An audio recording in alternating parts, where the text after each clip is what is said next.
Students, मैं राम नरेश उत्तम अपने YouTube channel maths Galaxy hub में आप लोगों का बहुत बहुत स्वागत करता हूं। आज आप लोगों को 10th क्लास की मैथ पढ़ानी है। 10th क्लास में पहला टॉपिक रियल नंबर्स यानी वास्तविक संख्याएं पढ़ानी है। पिछले वीडियो में मैंने एक कॉमन वीडियो बनाया था जो सभी क्लासेस के लिए बहुत महत्वपूर्ण था, जिसका नाम था नंबर सिस्टम यानी संख्या पद्धति। तो पिछले वीडियो में मैंने बताया था कि ये सब चीज़ें, ये सब डेफिनीशन और फार्मूले सब याद कर लीजिए, क्योंकि इस टॉपिक में इसका यूज होने वाला है। तो आज हम वास्तविक संख्या यानी रियल नंबर पढ़ने जा रहे हैं। तो रियल नंबर के क्वेश्चन करने से पहले हम 2-3 डेफिनीशन और फार्मूले देख लेते हैं, उसके बाद हम एक्सरसाइज की क्वेश्चन करते हैं। सबसे पहले देखते हैं वास्तविक संख्याएं यानी रियल नंबर्स। मैंने बताया था कि रियल नंबर्स कौन सी संख्याएं होती हैं। सभी संख्याएं, चाहे वो होल नंबर्स हो, चाहे नेचुरल नंबर्स हो, चाहे वो रेशनल नंबर हो, इरेशनल नंबर हो, यानी सभी परिमेय और अपरिमेय संख्याएं, चाहे वो परिमेय हो चाहे अपरिमेय हो, सभी वास्तविक संख्याएं होती हैं। केवल ऐसी संख्याएं वास्तविक नहीं होती जो काल्पनिक होती हैं। जैसे मैं फिर से बता देता हूं आप लोगों को। जैसे मान लीजिए ये 4/3 है, ये आपका रियल नंबर है। -5/3 ये भी रियल नंबर है। 3/5 ये भी रियल नंबर है। 4 ये भी है। -5 ये भी रियल नंबर है। √2 ये भी रियल नंबर है। √3 √5 यानी जितनी परिमेय संख्याएं और अपरिमेय, वो सभी मिलाकर सभी रियल नंबर होती हैं। अंतर बस इतना होता है, जैसे आपको ये देखना है √4 है, √4 का मान 2 आता है, तो ये आपकी रेशनल नंबर है यानी परिमेय संख्या है, रेशनल नंबर है। उसके बाद जैसे √7 है, ये इरेशनल नंबर है।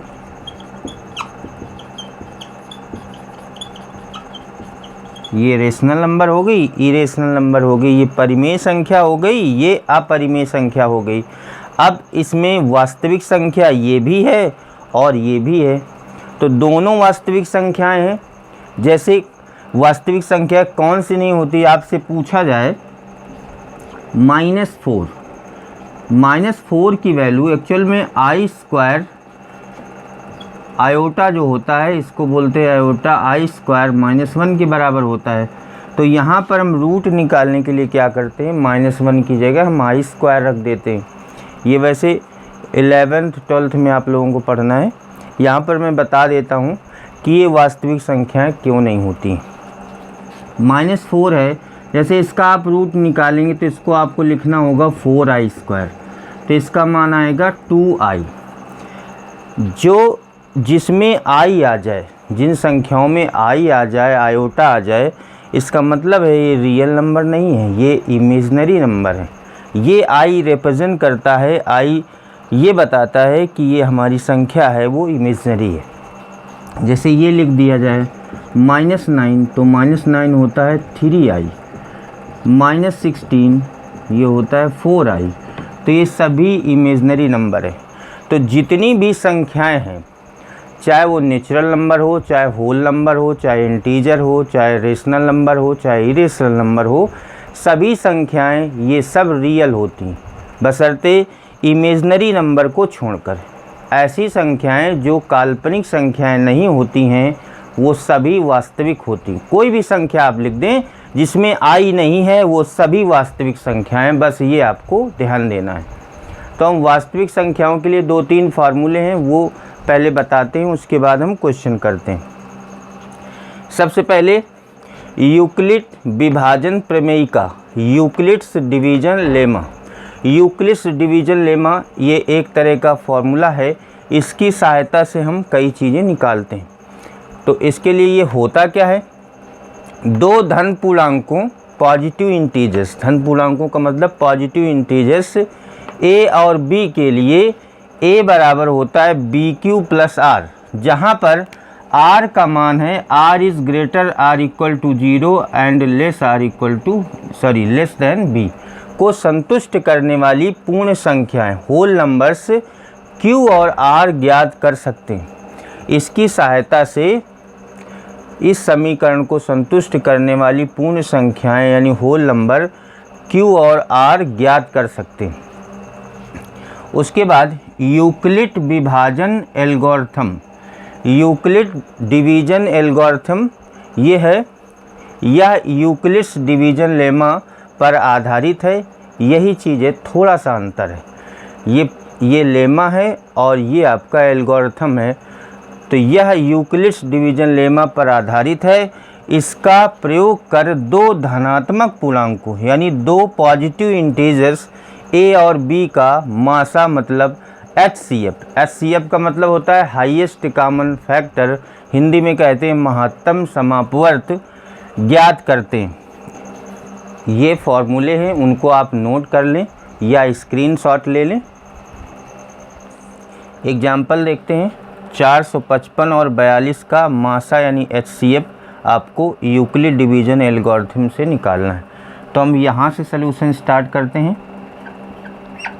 सबसे पहले आपको फाइंड क्या करना है, HCF ऑफ 4, 55 एंड 42, इन दोनों का HCF निकालना है। इसमें आपको ये देखना होता है कि कौन सी संख्या बड़ी है। 455 बड़ा है इसमें 42 से, तो 42 का भाग हम 455 में देंगे, यहाँ पर साइड में लिखेंगे 42 से भाग देंगे। 455 कितनी बार जाएगा, ये आपका पहले एक बार जाएगा 42, फिर यहाँ 3 आ जाएगा 35, भाग नहीं जाएगा 10। तो आपको क्या करना है, इस फॉर्मूले का यूज करना है, dividend equal quotient into divisor plus remainder. तो डिविडेंड का मतलब होता है कि जिसमें भाग दिया जा रहा है, यानी 455 यहाँ पर होगा, 455 बराबर कितनी बार भाग जा रहा है, ये कोसेंट हो गया, 10 बार भाग जा रहा है। किसका भाग दिया जा रहा है, 42 का, और कितना शेष फल है 35। ये चीज़ें बहुत ध्यान रखनी है आपको, ये चीज़ आपको यहाँ पर लिखनी है। ये 10 जितनी बार भाग गया है यहाँ लिखना है, किससे भाग दिया है वो यहाँ पर लिखना है, और कितना शेष है प्लस करके लिखना है। ये काम सभी में करना है। अब आपको ये देखना है कि इन दोनों संख्याओं में, अब इससे मतलब नहीं रहा, इन दोनों संख्याओं में कौन सी संख्या बड़ी है। 42 बड़ी है, तो 42 में आपको 35 का भाग देना है, 35 का भाग देना है 42 में, एक बार जाएगा 35, शेष फल आपका आ जाएगा 7। तो इसको लिख लेते हैं, यहाँ पर 42 आ जाएगा, एक बार भाग गया है 35 का, और कितना शेष बचा है 7। उसके बाद इन दोनों संख्याओं को देखते हैं, इनमें से कौन सी संख्या बड़ी है, 35 बड़ी है, तो 7 में छोटी वाली संख्या का 35 में भाग देंगे। तो यहाँ पर लिखेंगे 35 बराबर, अब कितनी बार भाग जाएगा यहाँ पर देख लेते हैं। 7 का भाग हम 35 में देते हैं, 7 बना 35, और यहाँ पर आपका रिमाइंडर जो है वो 0 बचेगा। यहाँ आ जाएगा 7 गुणते 5 बार भाग गया है, तो पहले हम 5 लिख लेते हैं, 5 गुणते 7 और प्लस शेष फल आ रहा है 0। ये प्रक्रिया आपको तब तक करनी है जब तक आपका शेष फल 0 ना आ जाए, यानी रिमाइंडर 0 ना आ जाए। यहाँ से आपको स्टॉप कर देना है। ये करने के बाद आपका HCF यहाँ पर कितना आ जाएगा, जिसमें मैंने राउंड किया हुआ है, इधर तो 0 है। जितनी बार भाग गया है इससे आपको मतलब नहीं है, जिसका भाग गया है पूरा भाग गया है वही आपका HCF हो जाएगा। तो यहाँ पर लिखेंगे HCF 455, 42 बराबर कितना हो जाएगा, 7 हो जाएगा। इस तरह से आपको दो संख्याओं का मासा निकालना है। जैसे हम ये करते जाएंगे स्टेप, इनको भी आपको साइड में करते जाना है इन्हीं के पैरेलल। जैसे ये स्टेप आएगा तो ये सामने दिखाना है, ये स्टेप आएगा तो यहाँ दिखाना है, कहीं भी दिखा सकते हैं जहाँ पर आपको जगह मिल जाए। तो इस तरह से आपको इसको HCF फाइंड करना है। एक्सरसाइज 1.1 स्टार्ट करते हैं। इसमें पहले नंबर का क्वेश्चन देखिए, निम्नलिखित संख्याओं का एचसीएफ ज्ञात करने के लिए यूक्लिड विभाजन एल्गोरिथम का प्रयोग करके ज्ञात कीजिए। तो पहला हम फर्स्ट पार्ट लेके करते हैं। पहले का पहला नंबर ये है, आपको एचसीएफ आपको फाइंड करना है 135 और 225 का। आपको मैंने बताया इन दोनों का एचसीएफ फाइंड करना है, तो इसमें से जो बड़ी संख्या होगी उसमें छोटी संख्या का भाग देना है। यहाँ मैं बता दूँ आपको कि यहाँ 225 बड़ा है 135 से, तो 135 का भाग देना है 225 में। देखिए कितनी बार जाएगा, एक बार भाग जाएगा 135, यहाँ पर शेषफल 90 बचेगा। इसको लिखना कैसे, ये चीज़ आपको साइड में करनी। इधर क्या लिखना है, इधर लिखना है 225 बराबर, एक बार भाग गया है 135 का और प्लस शेष फल आया है आपका 90। उसके बाद 225 से अब मतलब नहीं रहा इस क्वेश्चन का। अब इन दोनों को देखना है, इन दोनों में कौन सी छोटी संख्या है, 90 है इन दोनों में छोटी, तो 90 का भाग देना है 135 में। देखते हैं कितनी बार जाएगा, एक बार जाएगा, यहाँ पर 45 बचेगा। अब ज़रा देखते हैं इसको क्या करना है, बड़ी संख्या यहाँ पर 135 कितनी बार भाग गया है, एक, पुरते छोटी संख्या 90 और प्लस जो भी आपका शेषफल है। चाहे आप यहाँ से देख लें उस फॉर्मूले में रख दें, या आप यहीं से देख लें। शॉर्ट में क्या कहते हैं, बड़ी संख्या बराबर जितनी बार भाग गया है 1 इंटू छोटी संख्या प्लस जो भी आपका रिमाइंडर शेष फल बचा हुआ है, वही काम इसमें करना है। बड़ी संख्या बराबर जितनी बार भाग गया है वो 1 टाइम भाग गया है, तो 1 इंटू कितने का भाग दिया है 90 का जो शेष फल आया है ये आपका 45 वो लिखा हुआ है। अब आपको देखना है इन दोनों में कौन सी संख्या बड़ी है। यहाँ पर 90 बड़ा है, तो 90 में आपको 45 से भाग देना है, तो ये आपका आ जाएगा 2 टाइम्स जाएगा 90 और शेष फल आपका आ जाएगा 0। तो आपको 90 बराबर क्या लिखना है, 90 इक्वल 2 इंटू 45 और प्लस आपका यहाँ पर देखिए रिमाइंडर 0 आ गया। जहाँ से रिमाइंडर 0 आ जाएगा वहीं से आपका क्वेश्चन ख़त्म हो जाएगा। तो जितनी बार भाग गया है वो डिपेंड नहीं करता, किसका भाग पूरा गया है उस पर डिपेंड करता है। तो एचसीएफ आपका हो जाएगा, एचसीएफ बराबर आ जाएगा 45। यही आपका फाइनल आंसर होगा।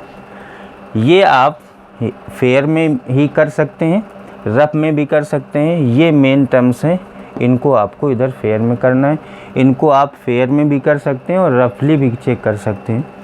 तो दोनों चीज़ें आप लिख ही रहने देंगे। इसको इस स्टेप को इधर लिखेंगे और इसको आपको राइट साइड में लिखना है। दूसरा वाला देखते हैं, इसका सेकंड में एचसीएफ आपको फाइंड करना है 196,38,220 का। अब आपको पता है कि ये संख्या बड़ी है और ये संख्या छोटी है, तो आपको क्या करना है कि 196 का भाग देना है 38,220 में। तो पहली बार तो 1 टाइम्स जाएगा, यहाँ पर आ जाएगा 6 आ जाएगा, उसके बाद 8 आ जाएगा 1, यहाँ 18 62 आ जाएगा, उसके बाद यहाँ पर आ जाएगा 9, ये आ जाएगा 98 आ जाएगा, फिर इधर 0 आ जाएगा, 0 बढ़ाएंगे 0 आ जाएगा, उसके बाद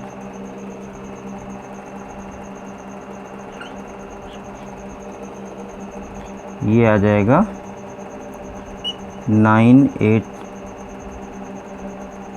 980 और यहाँ पर आपका रिमाइंडर 0 आ जाएगा। तो देखिए हमने भाग दिया, तो ये क्या आ रहा है आपका, बड़ी संख्या यहाँ पर रहती है 38 220 बराबर कितनी बार भाग गया है, 195 बार। किससे भाग दिया, 196 से। रिमाइंडर आपका कितना आ रहा है, 0 आ रहा है। तो आपका मासा जो होगा यानी HCF जो हो जाएगा वो हो जाएगा 196, क्योंकि ये पहली बार में रिमाइंडर 0 आ गया। इसका मतलब है यहीं से सवाल ख़त्म हो जाएगा और आपका HCF यानी मासा आ जाएगा 196। मैं बता चुका हूँ कितनी बार भाग गया इस पे डिपेंड नहीं करता है, किसका भाग कितनी बार गया, किसका भाग गया है और रिमाइंडर 0 आया, वही आपका मासा कहलाता है, HCF कहलाता है। तो HCF आपका हो जाएगा 196। तीसरा पार्ट देखिए इसका, तीसरा पार्ट है आपको HCF फाइंड करना है 867 और 255 का। तो सबसे पहले बड़ी वाली संख्या 867 है, 255 से हम भाग देंगे। 255 छोटी संख्या, इसका भाग देंगे 867 में। तो देखिए पहली बार तो 3 बार भाग जाएगा, तो यह आ जाएगा 765, यहाँ बचेगा 102। तो आपको क्या लिखना है, सबसे पहले आपको लिखना है बड़ी वाली संख्या। मैं बता दूं आपको, बार बार फार्मूला रटने की ज़रूरत नहीं है, पहले इसको लिखना होता है बड़ी संख्या को, बराबर कितनी बार भाग गया है उसको लिखना होता है, 3 टाइम भाग गया है। किससे भाग दिया है हमने, 255 से भाग दिया है। और कितना शेष बचा है, 102 आपका शेष बचा है।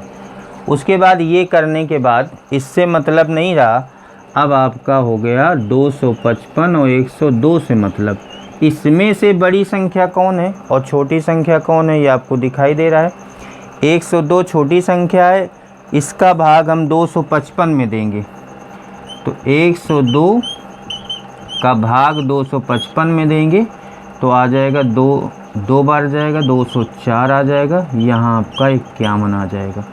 तो देखिए कितना आ जाएगा, 255 बराबर 255 यहाँ पर होगा, कितनी बार भाग गया है, 2 बार। किसका भाग गया है, 102 का, कितना शेष बचा है, 51। उसके बाद अभी इन दोनों में कौन सी बड़ी संख्या है, इन दोनों में 102 बड़ी संख्या है, छोटी संख्या 51 है। तो 51 से भाग देंगे 102 में, तो ये आ जाएगा 102 और शेषफल 0 हो जाएगा और 2 बार भाग जाएगा। तो यहाँ आपको क्या करना है, 102 बराबर 2 गुणे 51 और प्लस रिमाइंडर आपका 0 हो जाएगा। तो ये आपका HCF जो है, HCF बराबर आपका हो जाएगा 51। सेकेंड क्वेश्चन लेके चलते हैं। दर्शाइए कि कोई भी धनात्मक विषम पूर्णांक 6q+1 या 6q+3 या 6q+5 के रूप का होता है जहाँ q कोई पूर्णांक है। आपको शो करना है कि कोई भी पॉजिटिव ऑड पॉजिटिव इंटीजर इस टाइप का इस फॉर्म में होता है, ये आपको प्रूव करना है। तो इसको प्रूव करने के लिए सबसे पहले यूक्लिड डिवीजन लेमा लगाएंगे। फार्मूला होता है let A B any positive integer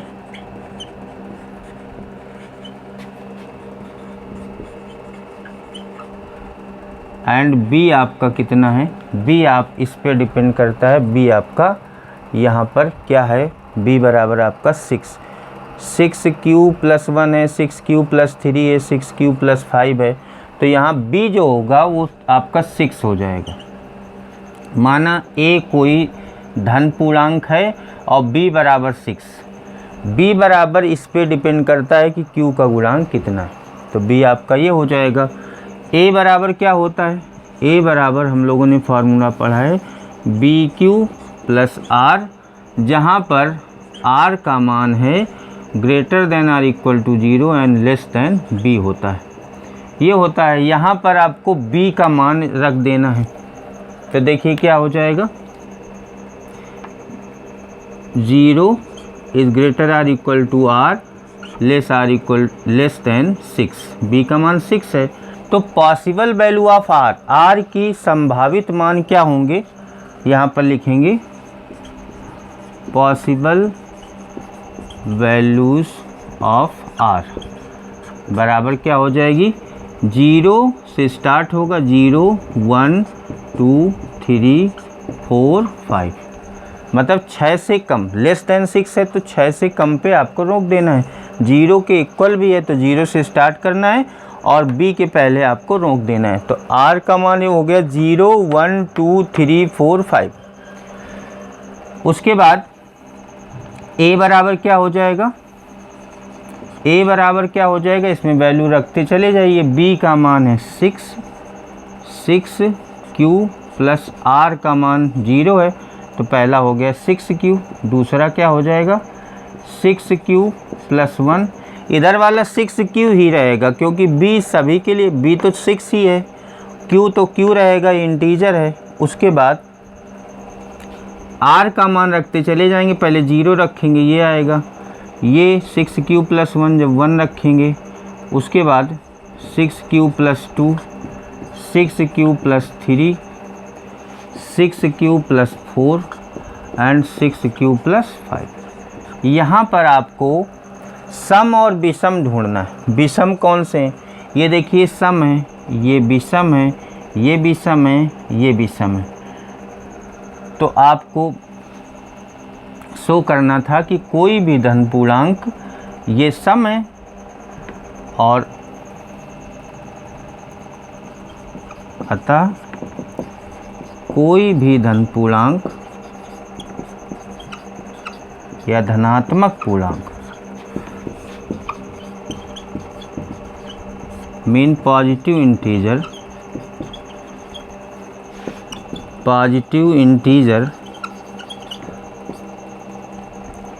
6q plus 1 या 6q प्लस 3 या 6q प्लस 5 के रूप का होता है। इसी में आपसे और भी पूछा जा सकता था कि सम धन पूर्णांक, तो अगर सम आएगा तो सम वाले लेंगे। आपको ये शो करना होता कि ये show that 6q plus 2 6q plus 4 सम पूर्णांक के लिए ये होता है। अब आपसे केवल विषम कह रहा है तो आपको विषम विषम ले लेना है, 6q plus 1 6q plus 3 6q plus 5, और यही आपको प्रूफ करना था, यही आपको सिद्ध करना था। उसके बाद तीसरा क्वेश्चन देखते हैं। किसी परेड में 6 से 16 सदस्यों वाली एक आर्मी की टुकड़ी को 32 सदस्यों वाली एक आर्मी बैंड के पीछे मार्च कराना है। दोनों समूहों को समान संख्या वाले स्तंभों में मार्च कराना है। उन स्तंभों की अधिकतम संख्या क्या है जिनमें वे मार्च कर सकते हैं। तो सबसे पहले आपको पता चल गया होगा कि इन दोनों का HCF निकालना है। HCF किसका किसका निकालना है, 616 और 32 का, 616 और 32 का HCF निकालना है। तो 32 में छोटी संख्या 32 है, 32 से 616 में भाग देना है। तो भाग वाली प्रक्रिया इधर हम साइड में करते हैं। 616 तो एक बार जाएगा, पहले यहाँ पर आ जाएगा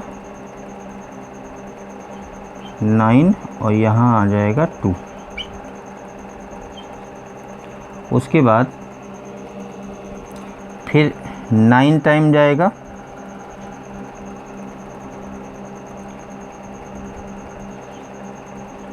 यहाँ हो जाएगा, इधर ये आ जाएगा 2 9 6 8 आएगा, केवल 8 आएगा। तो यहाँ पर आपको क्या करना है, सबसे पहले 616 लिखना है बराबर किसका भाग, हम कई बार भाग गया है, 19 बार भाग गया है। किससे भाग दिया है, 32 से, कितना शेष फल आया है 8। तो ये आपको साइड में भाग देते चले जाना है। उसके बाद अब आपको क्या करना है, 32 में 8 का भाग देना है। तो यहीं पर भाग दे लेते हैं, यह हो जाएगा 32, ये आपका आ जाएगा 4 बार जाएगा और ये आपका रिमाइंडर 0 हो जाएगा। अब ज़रा यहाँ पर लिखना है आपको 32, यहाँ लिखना है कितनी बार भाग गया है 4 टाइम, किससे भाग दिया है आपने 8 से, और रिमाइंडर कितना आया है 0। तो HCF आपका क्या आ जाएगा, HCF बराबर हो जाएगा 8। मतलब आपको ये प्रूफ उन स्तंभों की अधिकतम संख्या, उन कॉलम्स की जिनमें वो लाइन लगाए हुए हैं, उन कॉलम्स की मैक्सिमम संख्या पूछी जा रही है जिसमें वो मार्च कर सकते हैं। तो मैक्सिमम नंबर आपकी 8 होंगी, यही आपका आंसर हो जाएगा। क्वेश्चन नंबर 4 देखिए, यूक्लिड विभाजन प्रमेयिका यूक्लिड डिवीजन लेमा का प्रयोग करके दर्शाइए कि किसी धनात्मक पूर्णांक का वर्ग किसी पूर्णांक m के लिए 3m या 3m+1 के रूप का होता है। तो सबसे पहले आपको मानना है लेट का मतलब माना a b any positive integer, माना a कोई एक धन पूर्णांक है एंड b आपका कितना है, b मैंने बताया था b किसका गुणांक होता है, चाहे यहाँ q लिखा हो q का गुणांक, चाहे यहाँ m लिखा हो, इसको देखकर हम b डिसाइड करते हैं। तो b आपका कितना हो जाएगा 3 हो जाएगा एंड b इक्वल 3। ये दो चीज़ें आपको करनी है ऐसे क्वेश्चंस में। सबसे पहले माना a कोई धन पूर्णांक है तथा b बराबर 3, b क्वेश्चन से डिसाइड करेंगे। जैसे ऊपर वाले में b का मान 6 था, यहाँ पर 3 है, तो b का मान हम लिख लेंगे। उसके बाद फॉर्मूला लिखते हैं a बराबर BQ प्लस R, जहाँ पर R is greater than R equal to 0 and less than b। अब b की जगह हम b का मान रख देंगे, तो R आपका क्या हो जाएगा, 0 less R equal to R की वैल्यू निकालने के लिए इसमें कंडीशन में b की वैल्यू रख देंगे, ये आ जाएगा। तो आपको क्या करना है, पॉसिबल वैल्यू ऑफ R यानी R के संभावित मान, पॉसिबल वैल्यूज़ ऑफ R क्या क्या हो जाएंगे। R का मान 0 से स्टार्ट होगा लेकिन 3 के पहले ही रुक जाएगा, तो यहाँ पर होगा 0 1 2। जब R का मान 0 1 2 होगा तब आपके A क्या हो जाएगा, देन A इक्वल A इसमें रखते चले जाइए B और R का मान, B का मान तो 3 है तो 3Q प्लस 0, ये पहला आया। उसके बाद आप इसको 3Q लिख सकते हैं। उसके बाद दूसरा A आ जाएगा आपका 3Q प्लस 1 और तीसरा A आ जाएगा A बराबर 3Q प्लस 2। ये Q के तीनों मान आ गए। चाहें तो आप इसको कॉमा लगा के लिख सकते हैं, A बराबर 3Q प्लस 0, A बराबर 3Q प्लस 1, A बराबर 3Q प्लस 2। लेकिन यहाँ पर आपको ध्यान देना है, लिखा है कि किसी धनात्मक पूर्णांक का वर्ग, चाहे पहला वाला A हो, चाहे दूसरा A हो, चाहे तीसरा A हो, इनका अगर वर्ग करेंगे तो सबसे पहले आपको इसका वर्ग करना है। पहले वाले का करके देखना है, 3Q², ये आपका हो जाएगा 9Q²। इसको आपको इस फॉर्म में बनाना है या तो इस फॉर्म में बनाना है। तो आपको क्या करना है, 3 हम अलग कर लेंगे और 3Q² हम अलग कर लेंगे और इसको हम थोड़ी देर के लिए मान लेंगे 3Q² इक्वल m, तो ये आपका आ जाएगा 3m। उसके बाद दूसरे वाले का स्क्वायर करना है। दूसरा वाला है आपका 3Q प्लस 1 का होल स्क्वायर। इसमें फॉर्मूला लगाएंगे A² plus 2AB 6Q plus B²।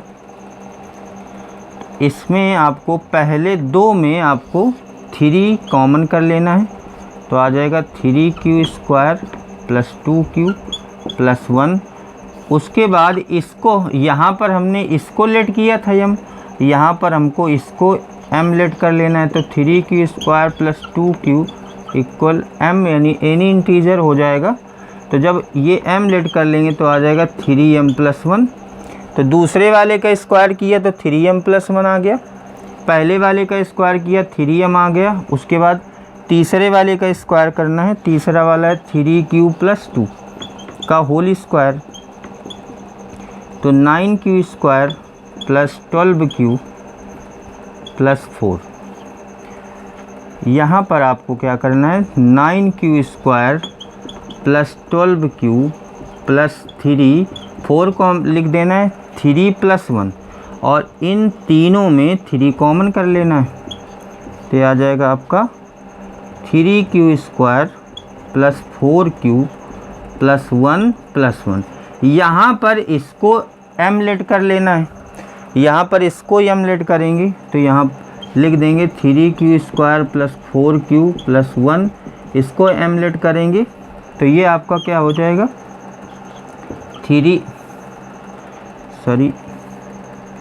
यहाँ 1 है, 3m+1 हो जाएगा।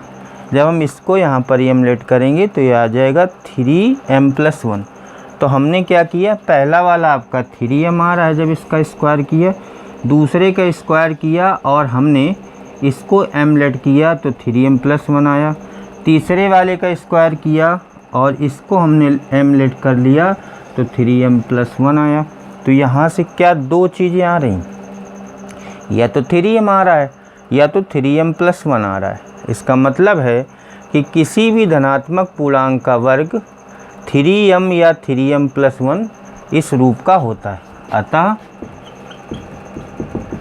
किसी भी धन पूर्णांक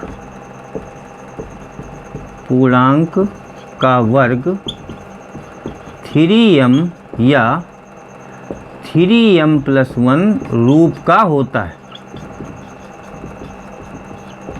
यही आपको प्रूफ करना था। क्वेश्चन नंबर 5 देखते हैं। यूक्लिड विभाजन प्रमेयिका का प्रयोग करके दर्शाइए कि किसी धनात्मक पूर्णांक का घन 9m, 9m+1 या 9m+8 के रूप का होता है। मतलब यूक्लिड डिवीज़न लेमा का यूज करके आपको ये शो करना है कि किसी भी पॉजिटिव इंटीजर उसका अगर क्यूब करें तो या तो इस फॉर्म का होगा या तो इसका होगा या तो इसका होगा, ये आपको शो करना है। तो सबसे पहले आपको ये देखना है क्वेश्चन नंबर 5 में कि आप ये लिखना है let A B any positive integer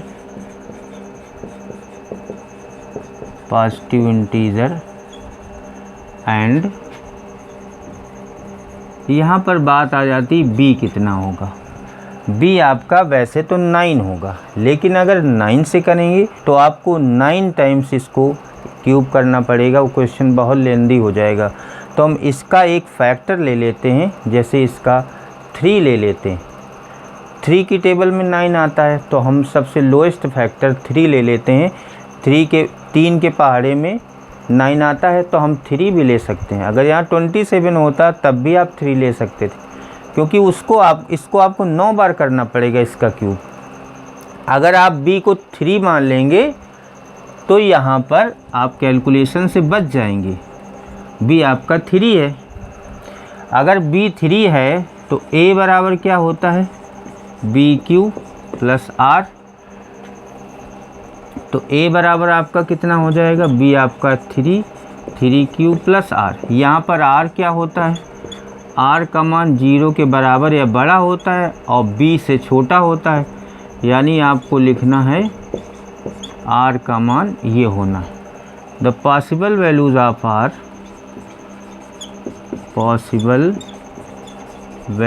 of r बराबर क्या होगा, 0, 1, 2।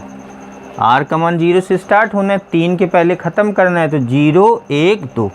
तब आपका a कितना हो जाएगा, इसमें रख देंगे चाहे इसमें रख देंगे, r का मान रखते चले जाइए। तो पहला होगा 3q + 0 यानी 3q, दूसरा होगा 3q + 1, तीसरा a का मान होगा 3q + 2। अब इसमें तो हमने वर्ग किया था, इसमें आपको घन करना है यानी क्यूब करना है। तो पहले का क्यूब करेंगे, 3q का आपको क्यूब करना है तो आ जाएगा 27 क्यू क्यूब। 27 क्यू क्यूब को हम लिखेंगे 9 के मल्टीपल में 9 इंटू 3 क्यू क्यूब, और इसको हम मान लेंगे कि m है, तो ये आ जाएगा 9m, जहाँ पर m बराबर 3 क्यू क्यूब। अब दूसरे वाले का क्यूब करना है, 3 क्यूब प्लस 1 का क्यूब, इसका क्यूब करेंगे तो फॉर्मूला होता है a cube plus 3a square b plus 3b square a और प्लस का b क्यूब। ये फार्मूला होता है a प्लस b का होल क्यूब का, तो 27 क्यू क्यूब हो जाएगा, प्लस ये आ जाएगा 27 क्यू प्लस 9 क्यू और प्लस 1। पहले 3 में हम 9 कॉमन कर लेंगे, 3 क्यू क्यूब प्लस 3 क्यू और प्लस क्यू, प्लस यहाँ पर 1 बचेगा। इसको हम मान लेते हैं, माना 3 Q cube plus 3 Q plus Q को सब अलग अलग, उसमें अलग अलग हम इंटीजर मानेंगे। यहाँ पर हमने 3 क्यू क्यूब को m माना था, यहाँ पर हम इसको m मान रहे हैं, तो इसकी जगह पर आपको m लिख देना है, तो हो जाएगा 9m प्लस 1 आ जाएगा। उसके बाद ये पहले का क्यूब कर दिया, 9m के रूप का आया, दूसरे का हमने क्यूब किया तो 9m प्लस 1 के रूप का आया। उसके बाद तीसरे नंबर का क्यूब करना है, तीसरा नंबर आपका ये है 3q प्लस 2 का क्यूब, इसका क्यूब करेंगे तो a cube plus 3a square b plus का 3b स्क्वायर a और प्लस का b क्यूब। इसको आपको लिखना है 27 क्यू क्यूब प्लस का 27 54 हो जाएगा, 54 क्यू स्क्वायर प्लस 36 क्यू और प्लस 8। इनमें से आपको 9 कॉमन कर लेना है, 3 Q cube plus 6 Q square plus 4 Q और प्लस 8। यहाँ पर आपको 3 Q cube plus 6 Q square plus 4 Q, इसको आपको एमलेट कर लेना है। जब ये एमलेट हो जाएगा तो ये आ जाएगा 9m प्लस 8। हम 3 चीज़ें देख रहे हैं, पहला आ रहा है 9m, दूसरा आ रहा है 9m प्लस 1 और तीसरा आपका आ रहा है 9m प्लस 8। अब आपको क्या प्रूफ करना था, so that the cube of any positive integer is in the form 9m 9n plus 1 और 9m प्लस 8, यानी किसी भी धनात्मक पूर्णांक का घन 9m 9m प्लस 1 या 9m प्लस 8 के रूप का होता है। तो यही आपको सिद्ध करना था। देखिए पहले का क्यूब किया तो 9m के रूप का आया, दूसरे का किया तो 9m प्लस 1 का आया, तीसरे का क्यूब किया तो 9m प्लस 8 रूप का आया। तो ये आपका प्रूफ हो जाएगा, लिख देंगे। अतः किसी भी धनात्मक पूर्णांक का घन 9m प्लस 1 या 9m प्लस 8 के रूप का होता है।